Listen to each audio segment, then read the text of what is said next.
선진국형 예산으로 진화하려면 제로 베이스 개혁 필요성 및 예산 개혁 쟁점과 과제를 주제로 발표하십니다. 네, KDI 대학원의 유철입니다. 저는 크게 세 가지 주제에 대해서 말씀드리겠습니다. 먼저 연기준 예산 제도와 지출 검토, 그리고 프로그램 예산 제도입니다. 먼저 연기준 예산 제도 제로 베이스 버젯입니다. 그 예산 제도의 개혁 과정은 전통적인 예산 제도, 그러니까 품목별 예산 제도의 문제점을 개선해가는 과정이라고 간단하게 설명할 수 있습니다. 이 과정 중에서 연기준 예산 제도는 점중주의의 문제점을 해결하고자 하는 노력인데요. 점중주의라는 것은 다 아시다시피 과거에 했던 사업들을 4년도에서 계속해서 반복함으로써 예산이 점차적으로 증가하는 문제를 말합니다. 이러한 문제를 해결하기 위해서 연기준 예산제도가 도입이 됐고 1976년에 미국 지미 카터 대통령이 처음으로 연방정부에 도입을 했습니다. 연기준 예산제도의 가장 큰 특징은 점중주의 예산 과정과 달리 예산 배분의 기득권을 인정하지 않고 모든 정부 사업과 예산 항목을 매년 원점에서 제로 베이스에서 재검토하는 것이 가장 중요한 특징입니다. 그리고 그 정부의 우선순위에 따라서 예산을 배분하는 것이 또 하나의 중요한 특징입니다. 연기준 예산의 편성 과정을 보면 먼저 이제 예산 배분의 가장 최소 단위라고 할 수 있는 의사결정 단위를 설정하고 그 단위로부터 의사결정 패키지들이 구성이 됩니다. 이 미니 성과 예산들이라고도 볼 수 있는데 그리고 이제 상위 단계로 올라가면서 의사결정 패키지들의 우선순위가 선정이 되고 최종 단계에서는 우선순위에 따라서 가용 예산 범위 내에서 예산 배분하는 이런 편성 과정을 따르고 있습니다. 이 연기준 그리고 이제 이 우선순위에 따라 예산 배분한다는 것은 정부의 모든 사업을 우선순위대로 먼저 정렬을 한 다음에 그리고 이제 가용 예산에 따라서 예산에 대한 컷오프 수준을 결정하고 이 컷오프 수준 이하에 위치한 사업에 대해서는 예산을 미배정하는 것을 의미합니다. 연기준 예산 제로 베이스 버젯은 여러 가지 장단점들이 있습니다.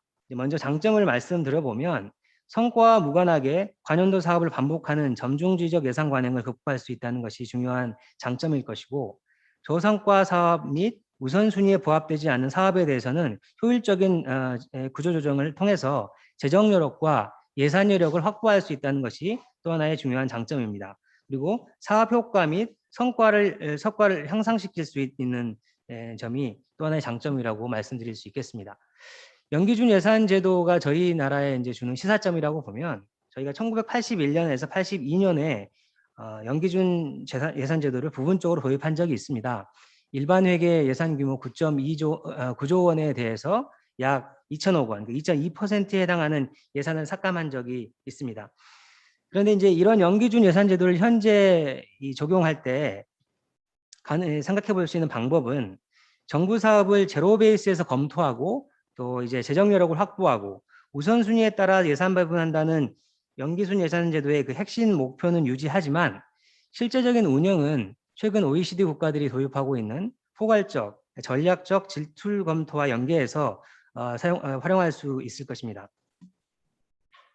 다음으로 그럼 지출 검토에 대해서 설명드리겠습니다. 지출 검토는 무엇이냐면 그 정의를 보면 이제 기존 지출에 대한 체계적인 검토와 분석을 바탕으로 해서 정부 지출의 삭감 혹은 재분배 방안을 제시하고 우선순위를 설정한 다음에 이를 통해서 재정 여력을 확보하는 행위를 지출 검토 스펜딩 리뷰라고 할 수 있습니다.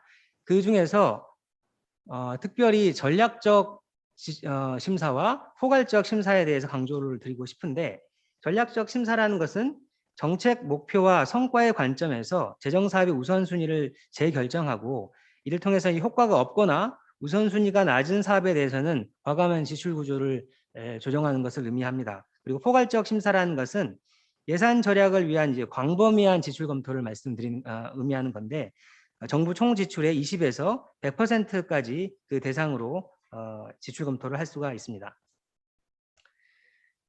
이 지출 검토의 영역은 특정 주제, 특정 부처, 기관, 분야, 부문, 나아가서 다부처 이슈를 결합해서 지출 검토를 수행할 수가 있습니다.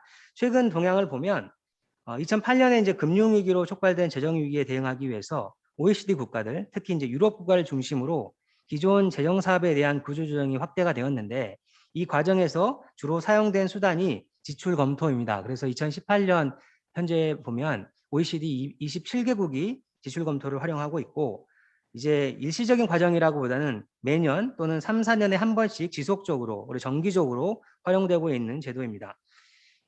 다음 표에서 보시다시피 다양한 국가에서 다양한 형태로 지출 검토가 활용이 되고 있고요. 또 지출 검토를 통한 예산 전략의 목표치도 보시던 바와 같이 다양하게 설정할 수가 있습니다. 이 그래프는 이제 녹색이 포괄적 지출 검토 활용인데요. 보시다시피 최근으로 진행되어 오면서 포괄적 지출 검토가 적극적으로 활용되고 있다는 것을 알 수가 있습니다. 이런 지출 검토를 도입하고자 할 때 아일랜드의 이제 포괄적 지출 검토 방식을 저희가 고려해 볼 수 있는데, 아일랜드에서 2008년 금융위기로 인해서 이제 경제가 급속도로 악화되니까 2009년에 지출 검토를 도입을 했습니다. 그리고 이제 그 이후로 주기적으로 지출 검토를 도입해서 지출 검토가 이제 예산 과정으로 통합이 되고 있고요. 그리고 중기적인 시기에서 총 지출을 개별 부처에 배분하는 방법을 강구하고 있습니다. 그리고 모든 지출에 대해서 포괄적인 검토를 하고 있습니다. 더 나아가 최근에는 이제 매년 3분의 1씩 정부 지출의 3분의 1씩 매년 지출 검토를 시행하여서 3년이 지나면 모든 분야에 대해서 분석을 완료하고 있고요. 그리고 부처 간 공동 사업도 일부 시행하고 있습니다. 이 그림을 보시면 아일랜드에서 재정 적자가 심했는데 이 지출 검토가 도입이 되고 난 다음에 획기적으로 적자가 해소되는 것을 그래프를 통해서 볼 수 있습니다. 이제 지출 검토가 저희에게 주는 시사점이라고 하면 차기 정부 첫 해 정부의 모든 사업에 대해서 제로 베이스에서 포괄적 전략적 지출 검토를 단행할 수 있다고 생각합니다. 특별히 이제 대통령직 인수위원회에서 재정계획 특위 등을 구성해서 차기 정부의 대통령 아젠다에 따라서 정부 사업의 우선순위를 선정해 줄 필요가 있다고 생각합니다. 그리고 이제 우리나라 대통령 제도가 5년 단임제라는 것을 고려해 볼 때 아일랜드의 포괄적인 지출 검토를 벤치마킹할 수 있을 것이고, 차기 정부 첫 해에는 모든 사업에 대해서 지출 검토를 하지만 2년 차부터 4년 차까지는 매년 정부 사업의 3분의 1에 대해서 지출 검토를 하는 방식을 고려해 볼 수 있을 것입니다. 네, 이런 이제 지출 검토가 제대로 작동이 되려면 프로그램 예산 제도가 먼저 활성화가 되어야 됩니다. 먼저 이제 프로그램이라는 것은 동일한 정책 목표를 달성하기 위한 단위 사업들의 묶음이라고 볼 수 있는데, 이 프로그램은 정책적 독립성을 가진 일정 규모의 사업을 의미한다고 볼 수 있습니다. 이런 프로그램 예산 제도의 주요한 특징이라고 하면 정부 지출을 통해 추구하고자 하는 목표, 곧 프로그램과 그 목표를 달성하는 데 필요한 활동, 단위 사업, 세부 사업, 그리고 그 활동에 소요되는 비용의 내역들을 연계하는 것을 중요시하게 생각하고 있습니다. 그래서 프로그램 예산 제도의 주요한 장점이라고 하면 지출의 우선순위를 설정할 수 있고, 또 전략적 효율적 지출이 가능하고, 또한 세세한 사업들 간의 칸방이를 없애고 유사 중복 사업들을 통제할 수 있다는 것이 프로그램 예산 제도의 주요한 장점이라고 말씀드릴 수 있겠습니다.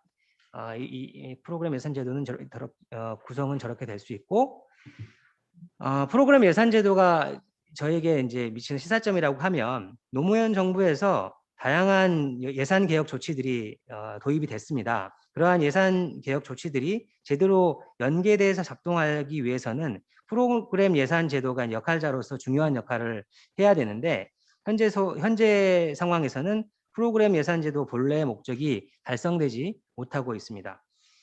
이러한 이제 그 상황에서 지출 검토의 전제 조건으로서 프로그램 예산 제도의 운영 개선이 필요하다고 생각합니다.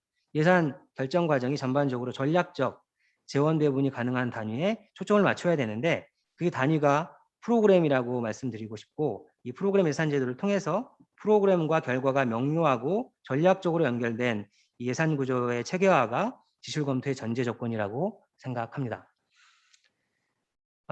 마지막으로 말씀드렸던 내용들을 간단하게 요약드리면, 지금 현재 정부 지출의 지속 가능성을 생각해 볼 때 전향적인 개선 노력이 필요하다는 것은 대부분 공감대가 형성되고 있는 것 같습니다.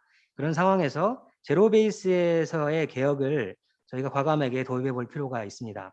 이를 위해서 실질적으로 적용하는 방식은 포괄적, 전략적 지출 검토를 도입하는 것이고요. 이 지출 검토가 제대로 활용되기 위해서는 그 전제 조건으로 프로그램 예산 제도가 먼저 내실화돼야 된다고 말씀드렸습니다. 감사합니다. 네, 교수님 감사합니다. 차기 정부의 예산은 제로 베이스 개혁을 검토해 볼 만하며 이 방식은 전략적 포괄적 지출 검토 방식이 될 수 있겠고 프로그램 예산이 예산 결정 과정의 중심으로 작동해야 한다는 말씀 있었습니다.